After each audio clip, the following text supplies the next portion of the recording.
Just a moment ago, my daughter Rebecca texted me for good luck. Her text said, "Mom, you will rock." I love this. Getting that text, it was like getting a hug. And so there you have it. I embody the central paradox. I'm a woman who loves getting texts, who's going to tell you that too many of them can be a problem. Actually, that reminder of my daughter brings me to the beginning of my story. 1996, when I gave my first TED Talk, Rebecca was 5 years old, and she was sitting right there in the front row. I had just written a book that celebrated our life on the internet, and I was about to be on the cover of Wired magazine. In those heady days, we were experimenting with chat rooms and online virtual communities. We were exploring different aspects of ourselves, and then we unplugged. I was excited. And as a psychologist, what excited me most was the idea that we would use what we learned in the virtual world about ourselves, about our identity, to live better lives in the real world. Now, fast forward to 2012, I'm back here on the TED stage again. My daughter's 20, she's a college student. She sleeps with her cell phone. So do I. And I've just written a new book, but this time it's not one that will get me on the cover of Wired magazine. So what happened? I'm still excited by technology, but I believe, and I'm here to make the case, that we're letting it take us places that we don't want to go. Over the past 15 years, I've studied technologies of mobile communication, and I've interviewed hundreds and hundreds of people, young and old, about their plugged-in lives. And what I've found is that our little devices, those little devices in our pockets, are so psychologically powerful that they don't only change what we do, they change who we are. Some of the things we do now with our devices are things that only a few years ago we would have found odd or disturbing, but they've quickly come to seem familiar, just how we do things. So just to take some quick examples, people text or do email during corporate board meetings. They text and shop and go on Facebook during classes, during presentations, actually during all meetings. People talk to me about the important new skill of making eye contact while you're texting. People explain to me that it's hard, but that it can be done. Parents text and do email at breakfast and at dinner, while their children complain about not having their parents' full attention, but then these same children deny each other their full attention. This is a recent shot of my daughter and her friends being together while not being together. And we even text at funerals. I study this. We remove ourselves from our grief or from our reverie, and we go into our phones. Why does this matter? It matters to me because I think we're setting ourselves up for trouble.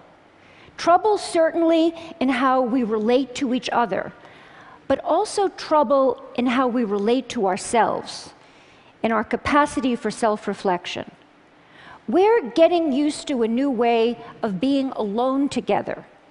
People want to be with each other, but also elsewhere, connected to all the different places they want to be. People want to customize their lives. They want to go in and out of all the places they are because the thing that matters most to them is control over where they put their attention. So you want to go to that board meeting, but you only want to pay attention to the bits that interest you. And some people think that's a good thing. But you can end up hiding from each other even as we're all constantly connected to each other. A 50-year-old businessman laments to me that he feels he doesn't have colleagues anymore at work. When he goes to work, he doesn't stop by to talk to anybody, he doesn't call, and he says he doesn't want to interrupt his colleagues because he says they're too busy on their email. But then he stops himself and he says, you know, I'm not telling you the truth. I'm the one who doesn't want to be interrupted.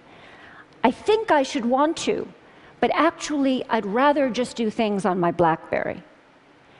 Across the generations, I see that people can't get enough of each other if and only if they can have each other at a distance in amounts they can control. I call it the Goldilocks effect. Not too close, not too far, just right.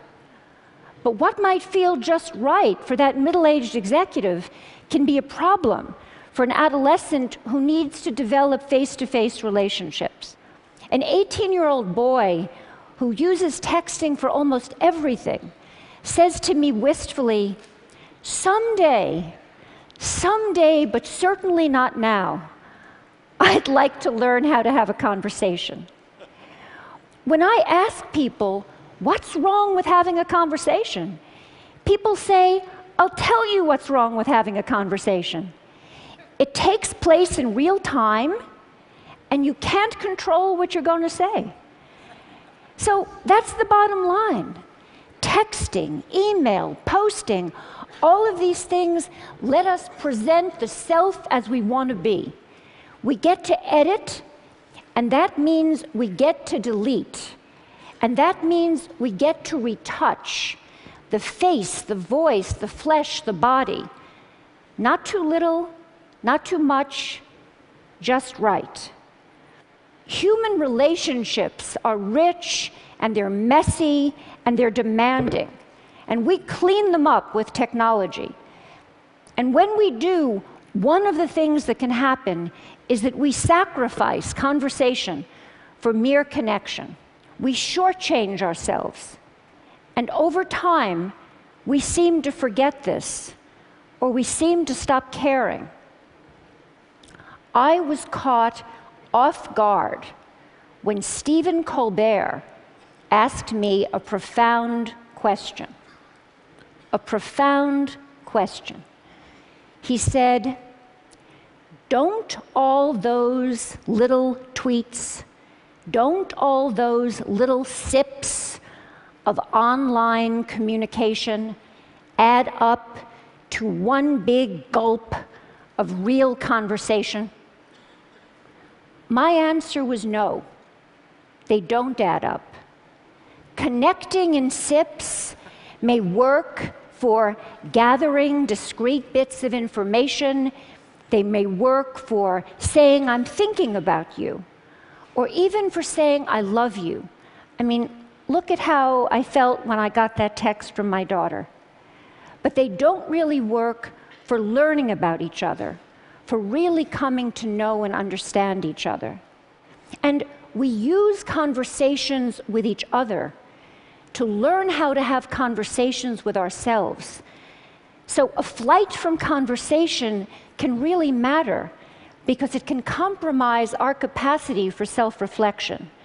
For kids growing up, that skill is the bedrock of development. Over and over I hear, I would rather text than talk. And what I'm seeing is that people get so used to being shortchanged out of real conversation, so used to getting by with less, that they become almost willing to dispense with people altogether. So, for example, many people share with me this wish that someday a more advanced version of Siri, the digital assistant on Apple's iPhone, will be more like a best friend, someone who will listen when others won't. I believe this wish reflects a painful truth that I've learned in the past 15 years. That feeling that no one is listening to me is very important in our relationships with technology. That's why it's so appealing to have a Facebook page or a Twitter feed, so many automatic listeners. And the feeling that no one is listening to me makes us want to spend time with machines that seem to care about us. We're developing robots, they call them sociable robots, that are specifically designed to be companions to the elderly, to our children, to us.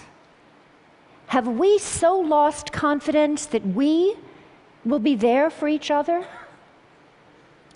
During my research, I worked in nursing homes, and I brought in these sociable robots that were designed to give the elderly the feeling that they were understood. And one day I came in, and a woman who had lost a child was talking to a robot in the shape of a baby seal. It seemed to be looking in her eyes. It seemed to be following the conversation. It comforted her.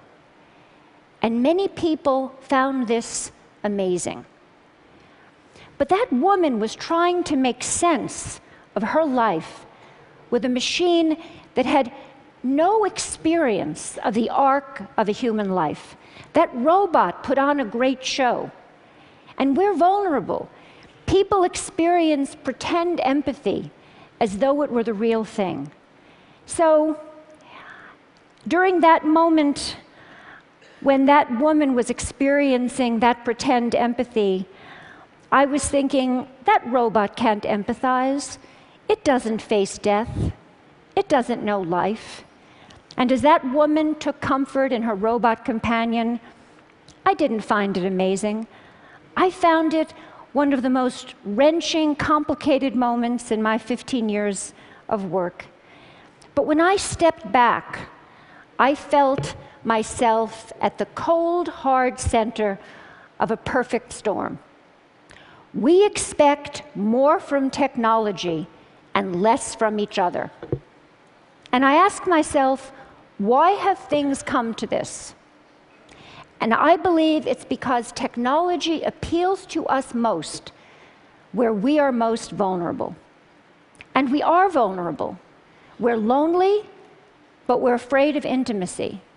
And so from social networks to sociable robots, we're designing technologies that will give us the illusion of companionship without the demands of friendship. We turn to technology to help us feel connected in ways we can comfortably control. But we're not so comfortable. We are not so much in control. These days, those phones in our pockets are changing our minds and hearts because they offer us three gratifying fantasies. One, that we can put our attention wherever we want it to be. Two, that we will always be heard. And three, that we will never have to be alone.